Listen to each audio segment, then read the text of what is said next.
Uncle, अगर आप इस घर की मरम्मत नहीं करवा रहे हैं तो हिकमत अंकल की फैमिली कहाँ रहेगी?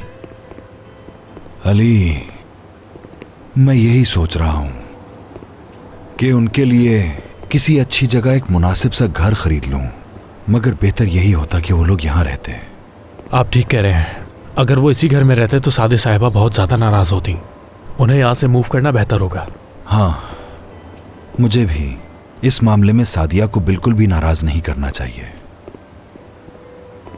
और वैसे भी घर में बहुत सारी औरतों के साथ रहना कंपनी मैनेज करने से ज़्यादा मुश्किल है अंकल। पूछो ही मत। सोचो अगर मेरी अम्मी भी यहाँ होती।